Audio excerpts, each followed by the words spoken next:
c'est un beau livre, le livre de Pauline Verluzier. C'est un beau livre pour plein de raisons. D'abord, c'est un livre qui est très bien écrit, est très agréable à lire. Ça, évidemment, c'est le premier point pour un livre. Et puis, c'est un très beau livre parce que Pauline Verluzier, elle nous parle d'elle-même. Elle explique qu'en fait, elle est la gentille fille. Elle a toujours été considérée comme telle, elle a été construite comme telle. Et puis, elle s'intéresse aux vilaines filles. Le sous-titre du premier chapitre dit « Ah, tu as une tête à travailler avec nous, Pauline ». Et c'est un groupe de travailleuses du sexe de Genève, d'ailleurs de Suisse, qui lui dit ça.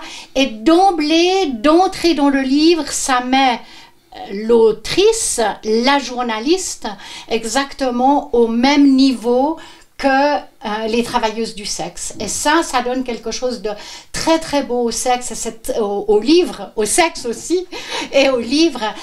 C'est très intelligent de la part de Pauline Verluzier d'avoir en fait rythmé le livre avec son histoire personnelle et son lien personnel à son identité sexuelle, à sa sexualité et à sa vie.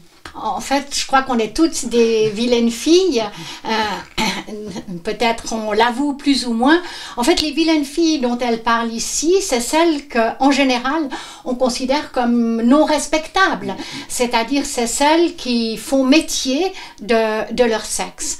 Ce qui est très beau aussi, de nouveau dans le livre, c'est le respect que Pauline Verluzier accorde à ces femmes, c'est de les écouter, c'est d'écouter leur voix sans du tout enjoliver ou vouloir cacher les misères de ce travail parfois. Alors, bien sûr, elle ne parle pas de la prostitution qui est le trafic du corps des femmes, c'est pas le sujet du livre. Le sujet du livre, c'est vraiment ces vilaines filles qui ont choisi de faire profession de leur corps et de leur sexe.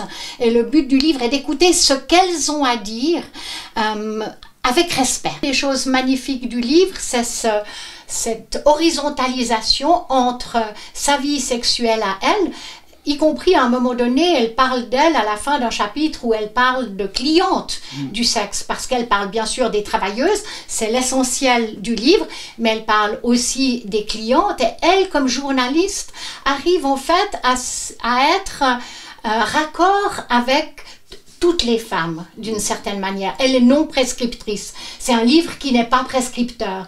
C'est un livre qui nous fait réfléchir sur nous-mêmes, sur notre propre sexualité et sur notre propre relation au sexe en général. Alors les termes que vous venez d'employer sont parfaits. C'est un livre qui informe, ce n'est pas un livre qui déforme. Il informe et il rend la parole aux travailleuses du sexe que la journaliste a écoutées. Elle ne déforme pas ni les paroles, ni les réalités, ni les idées. C'est un livre qui est fidèle et respectueux par rapport aux personnes interviewées. Absolument. Merci beaucoup.